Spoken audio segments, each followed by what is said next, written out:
afternoon to all. I stand here beaming in pride and privilege as representative of the collective sentiment of the Lady Advocates of the Supreme Court of India to extend our welcome to the 48th Chief Justice of India, Honorable Mr. Nutalapati Venkatramana. सफलता भी उसी की तरफदार होती है, मेहनतें जिनकी वफादार होती है। अमीर खानदान की बेटी और प्रसिद्ध घराने की बहू, क्या इतना ही काफी है एक औरत की पहचान बताने के लिए? नमस्कार, मेरा नाम है शिप्रा शर्मा और आप देख रहे हैं लॉ स्ट्रीट भारत की खास पेशकश लेजेंडरी लॉयर्स। आज की कहानी एक ऐसी महिला वकील की जिन्होंने अपने पिता की नहीं बल्कि अपनी ससुर की लेगेसी को आगे बढ़ाया, और वो भी अपने बलबूते पर।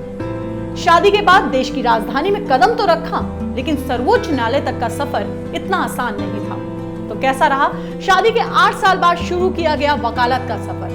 आज सुप्रीम कोर्ट की महिला वकीलों की अगुवाई कर रहा है सुप्रीम कोर्ट की जानी मानी लॉयर महालक्ष्मी पावनी का सफर। आइए देखते हैं। सपना ये था कि डॉक्टर बने, नहीं पहले मैं सोचती थी रानी झांसी लक्ष्मीबाई बने, क्योंकि वो कॉमिक दिया था मेरे को एंड आई वाज बहुत इम्प्रेस हो गई थी रानी झांसी की कथा पढ़ के।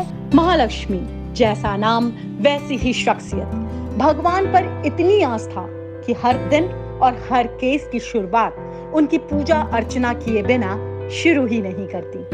मैं बहुत रिलीजियस हूँ। अगर मैं इस काबिल बनी हूँ तो सिर्फ भगवान की कृपा से, अपने बलबूते से, मेहनत से, और मैं प्रेयर्स में बहुत विश्वास करती हूँ। मैं बहुत पूजा करती हूँ और बहुत मंदिर घूमती हूँ, बहुत मन्नतें जो मांगती हूँ उसको फुलफिल भी करती हूँ। महालक्ष्मी पावनी आज सुप्रीम कोर्ट की सफल वकील, वहाँ के महिला वकीलों की प्रेसिडेंट के साथ ही एक जानी मानी लॉ फर्म की मालकिन है। लेकिन ये सफर इतना आसान नहीं था। आज इस सफल महिला वकील को जानने वाले इन्हें इनके नाम से जानते हैं, लेकिन एक वक्त था कि महालक्ष्मी पावनी की पहचान उनके ससुर के नाम से की जाती थी। तो आइए पावनी जी से जानते हैं कि जिस लेजेंडरी लॉयर खानदान की वो बहू बनी वो कौन थे। मेरी ससुर जी लेट पावनी परमेश्वर राव थे। उनका करियर इनफैक्ट वो लॉ यूनिवर्सिटी में प्रोफेसर के हैसियत से शुरू किए थे 1961 to 67 से।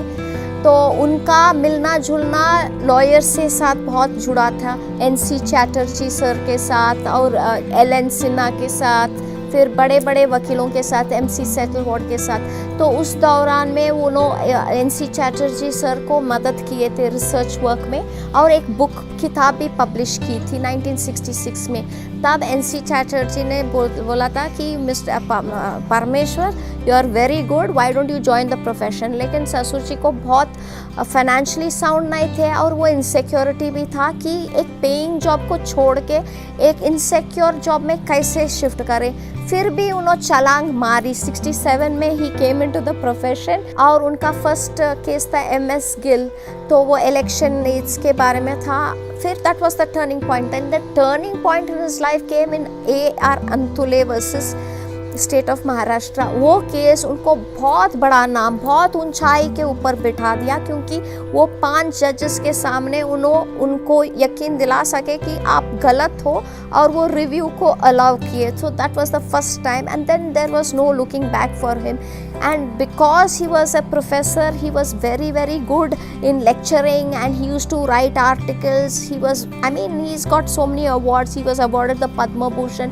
महालक्ष्मी पावनी जी के ससुर देश के जाने माने वकील जरूर थे, लेकिन उनकी लेगेसी को आगे बढ़ाने के लिए वो अपनी बेटी जैसी बहू को जो सिखाया वो किसी सख्त टीचर से कम ना था। वो मुझे पढ़ाए थे, इसीलिए एडवोकेट ऑन रिकॉर्ड मैंने एग्जाम में मैं पास की, एंड मैंने पास किया, लेकिन 2 मार्क से फर्स्ट रैंक मिस कर दिया और सेकंड रैंक को 1 मार्क से मिस कर दी।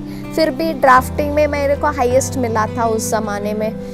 तो he was exceptionally good, but लेकिन एक चीज़ था उनमें, उन्होंने मेरे को कभी प्रमोट नहीं किए। उन्होंने हमेशा बोलते थे, मेरा परदादा या दादा नहीं थे मेरे को ऊंचाई पे लाने को, मैडम मेहनत करो और फिर आगे बढ़ो, और ऐसी मेहनत करो कि तुम्हारा काम तुम्हारे लिए बोलना चाहिए। Your work should speak for itself. अपने नाम और अपने पहचान को लोगों के सामने न रखने के एवज के साथ पावनी जी को ससुराल से शादी के कुल 8 साल बाद फिर से प्रैक्टिस शुरू करने की इजाजत तो मिली, लेकिन शर्तों के साथ। मेरी माँ बहुत स्ट्रिक्ट थी मेरे साथ, बिकॉज कंजर्वेटिव थी, ब्राह्मण थी, ट्रेडिशनल थी। तो कुछ पाबंदियाँ डाली थी कि सुबह तुम जाओगे ऑफिस 9 o'clock, 8:30 बजे निकलोगे, ऑफिस जाओगे, लेकिन 4:30 बजे तक तू घर वापस आओगे। तो उसी रास्ते से मैं 4 साल प्रैक्टिस की बैंगलोर में। तो जब यहाँ मैंने बोला था कि मम्मी से, मेरी सासू माँ से और डैडी से बोली थी कि मुझे शुरू करना है प्रैक्टिस, तब मेरी सास बोली हाँ करो, ठीक है, कोई बात नहीं, लेकिन 4:30 बजे से देरी से नहीं आना, बच्चों को पढ़ाना है, ये है। लेकिन एक चीज़ बताना चाहती हूँ, मेरी सास बहुत सपोर्टिव थी। वो सुपरवाइज करती थी मेरे बच्चों को। जब दोपहर को वो स्कूल से आ जाते थे तो नौकर थे, तो बहुत सपोर्टिव थे कि निगलेक्ट नहीं होते थे चिल्ड्रन। सो सब 4:30 बजे मैं ज़रूर आती थी घर, लेकिन घर से मेरा फाइल सब पढ़ती थी, बच्चों को पढ़ाती थी, क्लब लेके जाती थी, स्विमिंग, उनका स्केटिंग, उनका टेनिस, वो सब करती थी। बेंगलोर से देश की राजधानी दिल्ली और फिर सर्वोच्च न्यायालय तक के सफर को पूरा करने की लालच ही थी कि कम उम्र में ही महालक्ष्मी पावनी जी ने शादी के प्रस्ताव को मंजूरी दे दी। उसकी भी एक दिलचस्प कहानी है। तो मम्मी ने बोली कोई बात नहीं, वो शर्त रखेगा, कोई बात नहीं, शर्त मान ले, क्योंकि तुम्हारा मंजिल है दिल्ली, तुम्हारे मंजिल है सुप्रीम कोर्ट। तो तुम अपने हस्बैंड को आश्वासन दिला के आप तुम्हारा काम निकल सकते हो, क्योंकि तुम्हारी ससुर बहुत मशहूर एडवोकेट है। तो कर लो, मंजिल की तरफ देखो और शादी कर लो। कोर्ट में बड़े बड़े केस पर तेज तर्रार और तर्क वितर्क के साथ रखने वाली महालक्ष्मी के पास जिंदगी में रुकने और बैठकर गिले शिकवे करने का वक्त नहीं था। एक बेटा और एक बेटी के लिए महालक्ष्मी जी ने फिर से काम शुरू किया। मेरी ससुर जी जब बैंगलोर आए थे केस लड़ने के लिए, तब मुझे देखा था आर्ग्यू करने के लिए कर रही थी। तब उन्होंने देखा और देखा, देखो ये लड़की कितनी परस्यूएसिव है, ये मेरी बहू बनेगी। तब उन्होंने पता किया कि ये कौन है, कहाँ से है, एंड फिर वो प्रपोजल भेजा, फिर जात का हॉरोस्कोप्स मैच किए, फिर उनका बेटे आए, फिर देखे, फिर उनका बेटे ने एक शर्त रखा थी, मैं शादी करूँगा लेकिन you have to give up the profession. तो मैं बोली नहीं, मुश्किल है मुझसे, मैं प्रोफेशन तो गिव अप नहीं करूँगी। हवा और पानी जिस तरह अपना रास्ता खुद खोज लेते हैं, बिल्कुल वैसे ही महालक्ष्मी ने समय सीमा पे रहकर मेहनत को ही अपना आखिरी विकल्प माना। देश में बच्चियों के साथ होते यौन दुराचार से लेकर चाइल्ड पोर्नोग्राफी तक को खत्म करने के लिए वो लगातार लड़ाई लड़ रही हैं। Child pornography was band because of my application. और दूसरी बात, हम लोग ऑनलाइन बैन ऑन पोर्नोग्राफी कर रहे हैं। देन मुझे ये बच्चों के लिए और महिलाओं के लिए बहुत हमेशा सोचती हूँ उनकी सुरक्षा के लिए। तो मैंने एक 28 दिन की बच्चे को पढ़ी थी न्यूज़ में कि वो रेप होके वो मारा दिया।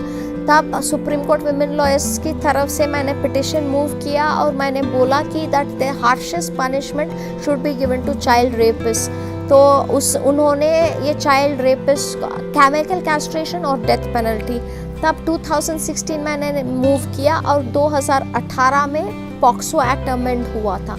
तो मुझे वो बहुत प्यारी है क्योंकि it was my baby and I ensured that the POCSO Act was amended and child rapists got death sentence.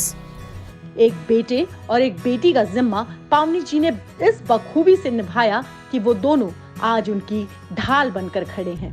वकालत के अलावा म्यूजिक, क्लासिकल डांस और पेट लवर पावनी जी महिला वकीलों के बीच आज मिसाल बनकर खड़ी हैं।